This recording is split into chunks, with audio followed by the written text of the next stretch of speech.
पुणी इस्कन करिब अदिनिया रथयात्रा इंग्लैंडर चेम्सफोर्ड मे 18 अर्थात आसंता काली रथयात्रा आयोजन करिछि इस्कन। एने फेसबुक रे करा जाइथिबा एक पोस्ट परे वितर्क चली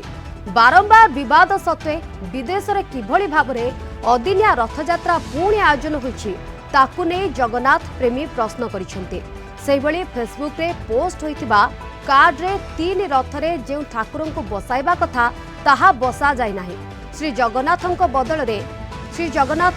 बदଳରେ नंदीघोष रे देवी सुभद्रा को बसा जाइछि। तालध्वज रे बलभद्रंक बदଳରେ श्री जगन्नाथ और दर्पदलन रथ रे देवी सुभद्रा बदଳରେ बलभद्रंक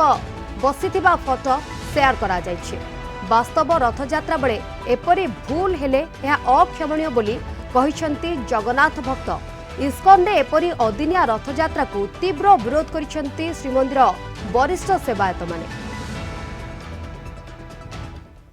यहाँ पर बारंबार आलोचना बारंबार आलोचना हवा सत्वे भी से किसी कथा शुणुना कि आमर ओडिशा सरकार केंद्र सरकार यहाँ पर दृढ़ कार्यानुष्ठान ग्रहण करने कथा। आमर जो दिन महाप्रभुंर रथयात्रा अच्छी जो दिन स्नान पूर्णिमा अच्छी जो दिन जहाँ अच्छी से दिन ताहा से पालन करते बारंबार कहु कि से कथा शुणुना जदि कथा न शुणुंट 4.5 कोटी ओडिया अच्छा से भी हल्ला करना पार्टी करना जो 4.5 कोटी लोक कथा कहते से कम बंद होता सीटा भी होनी। तेणुक आम आईन राष्ट्र निजाऊ कि बारंबार चिठी लिखा हो से चिठीर मूल्य किसी ना। यहाँ गोटे प्रहसन कथा यहाँ गोटे चिठी लिखी शांत हो कथा मैं लोक भुआ बोली देवा कथा अच्छी यहाँ तेणु से दिन बेला जो लंठन देखा ये हूँ से कथा कि आईन आश्रय निजाऊ एवं जोड़ी जहाँ कार्यक्रम चलुची आईन द्वारा बंद करा हृदय को जिते इस्कन द्वारा छुरी माड़ कर असुविधार कथा आम भूली जाऊे बड़ दुखर विषय। तेणु तेणु या दृढ़ कार्यानुष्ठान ग्रहण करा। तेबे ए संपर्क में अधिक आलोचना करबा आम सहित सीधासलख लाइव रे जोड़ी होउछंती आम पुरी रिपोर्टर पिंटू साहू। पिंटू ये घटना गोटे दिनर नुहे बारंबार एभली अभियोग आसी रथयात्रा को नहीं जगन्नाथ प्रेमी आपत्ति उठेइछंती कोठिना कोठी ओडिया लोकन को गोटे बड़ कुठराघात होइछे सबु परे भी ये इस्कन रे अदिनिया रथयात्रा आकु नहीं जगन्नाथ प्रेमी कौन कहउछंती पुरी रे प्रतिक्रिया कौन एवं ओडियावासींकर प्रतिक्रिया कौन है बाबद रे पिंटू? देखो शिवानी निश्चित पाखे इस्कन अदिनिया रथयात्रा को नहीं सबू महल में विरोध देखा जाइए। केवल भक्त श्रद्धालु नुहति महाप्रभु श्रीमंदिर सेवायत माने को विरोध कर कहीं ये थरे नुह बारंबार महाप्रभु विभिन्न नीतिकांति को नहीं इस्कन एभली कार्य कर आसंता काली जो भाव रथयात्रा आयोजन करा एवं विशेषकर जो आम देखा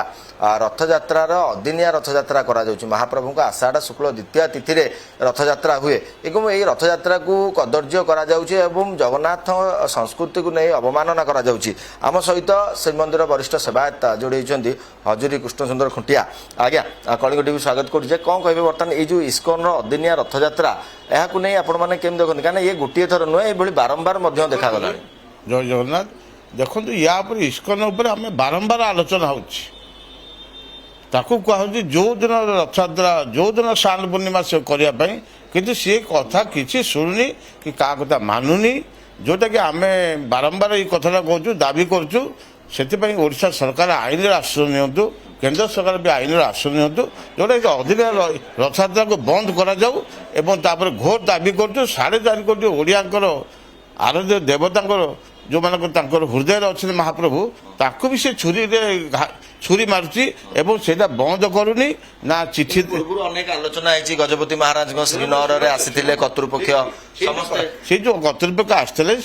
गोटे मिछुक आते आसिक प्रकार कार्य करके पलाउं जो बारंबार चिठी दिया से चिठीर मूल्य किसी नुहे सीधा कथा हूँ से बंद करने कहु नचे से आईन आसन आईन द्वारा बंद करा से कार्य निश्चित राज्य सरकार केंद्र सरकार समस्त हस्तक्षेप करूँ कारण ये हूँ आम 4.5 कोटी भारत वर्ष हृदय कथा जो भाव नियम अच्छी अनुसरण नक मन इच्छा कर सी तो मन इच्छा करुच्ची बारंबार जो मैंने जाकि जो मैंने नीति रीति कर जो मैंने जो अमेरिका हो कि लंडन हो कि जो ଅନ୍ୟ ସମୟ ଯାଇକି ଯେଉଁ କରିବାକୁ ତାଙ୍କ ଉପରେ ବି ଦଣ୍ଡ ଆଇନ ହେବା ଦରକାର ଯେ ଆପଣ ଅଧୀନରେ ଯାଇକି କିପରି କରୁଛନ୍ତି ଆଇନର ଆଶ୍ରୟ ନେଇକି ତାକୁ ବନ୍ଦ କରାଯାଉ ଏବଂ ତାକୁ ସେ କାର୍ଯ୍ୟ ନିବୃତ୍ତ ରହିବା ପାଇଁ ବାରମ୍ବାର କହିଲେ ବି ସୁଦ୍ଧା ଆପଣ ଗଣମାଧ୍ୟମ ମାଧ୍ୟମରେ କହିଲେ ବି ସେ କିଛି ଶୁଣୁନି ସେ ଚିଠିର ମୂଲ୍ୟ କିଛି ନାହିଁ ଯାହା ସେମାନେ ଡାକିବା ଯାହା ନ ଡାକିବା ସାଙ୍ଗେ ସେମାନେ ଆସିଲେ ଗୋଟେ ଲୋକଙ୍କୁ ଗୋଟେ ବୁଝି ଦେବାକୁ ଆସୁଛନ୍ତି ଆମେ କହିଦେଲେ ତାକୁ ଚିଠି ଦେଲେ ଅବଗତ କରାଯାଉନି ଯେ କେଉଁ ଦିନରେ କ'ଣ କରାଯାଏ ଏ କଥା ତାଙ୍କୁ ସବୁ କୁହାଯାଉଛି ଯେଉଁମାନେ ଯାଉଛନ୍ତି ଏଠୁ ସେଇ କାର୍ଯ୍ୟ କରିବା ପାଇଁ ଗଜପତି ତ ନିଜେ ଯାଉଛନ୍ତି ଯାଇଥିଲେ ବି ସେଇ ଆମ ୟା ପୂର୍ବରୁ ଗଜପତିଙ୍କ ଉପରେ ସମସ୍ତେ କହିଲା ପରେ ଗଜପତି ଯେଉଁ ଚିଠି ଲେଖୁଛନ୍ତି ତାକୁ କ'ଣ ଜଣାଉନାହାନ୍ତି ଜଣାଉଛନ୍ତି ଜଣେ ବି ସେ ସବୁ ଜାଣି ସେ ଜାଣି ଶୁଣିକି ବି ସେ କାର୍ଯ୍ୟ କରୁନାହାନ୍ତି କି ଗଜପତି କଥା ବି ଖାତିର କରୁନାହାନ୍ତି କାହା କଥା ସେ ଖାତିର କରୁନାହାନ୍ତି। ଶିବାନୀ ଆପଣ ସିଧାସଳଖ ଶୁଣୁଥିଲେ ବରିଷ୍ଠ ସେବାୟତ ରହିଥିଲେ କାହିଁକି ନା ଇସ୍କନ ପକ୍ଷକୁ ବାରମ୍ବାର ଏଭଳି ଅବଗତ କରାଯାଇଥିଲେ ମଧ୍ୟ ସେମାନେ ବିଭିନ୍ନ ଆଲୋଚନା କରିଥିଲେ ମଧ୍ୟ କିନ୍ତୁ ଯାହାକୁ ନେଇ ଅଦିନିଆ ରଥଯାତ୍ରା କୁହନ୍ତୁ ବିଭିନ୍ନ ପର୍ବପର୍ବାଣୀ କୁହନ୍ତୁ ଇସ୍କନ ପକ୍ଷରୁ କରାଯାଉଛି ଯାହାକି ଶ୍ରୀମନ୍ଦିର ପରମ୍ପରା ବିରୋଧୀ ଏବଂ ଜଗନ୍ନାଥ ସଂସ୍କୃତି ବିରୋଧୀ ମଧ୍ୟ ସେବାୟତ କହିଛନ୍ତି। ଶିବାନୀ ନିହାତି ଭାବରେ ଯେମିତି ଆପଣ କହୁଛନ୍ତି ଇଏ ଜଗନ୍ନାଥ ସଂସ୍କୃତିର ବିରୋଧୀ ଅଦିନିଆ ରଥଯାତ୍ରା କଥା କୁହନ୍ତୁ ବା ଅଦିନିଆ ପର୍ବପର୍ବାଣୀ କଥା କୁହନ୍ତୁ ଇସ୍କନର ଇଏ ମନମାନିକୁ ବର୍ତ୍ତମାନ ସମୟରେ ପୁରା ଓଡ଼ିଆ ଜାତି ଗୋଟେ ପ୍ରକାର କୋଉଠି ନା କୋଉଠି ବିରୋଧ କରୁଛି। ଧନ୍ୟବାଦ ପିଣ୍ଟୁ ଆପଣଙ୍କର ସବିଶେଷ ଆଲୋଚନା ପାଇଁ।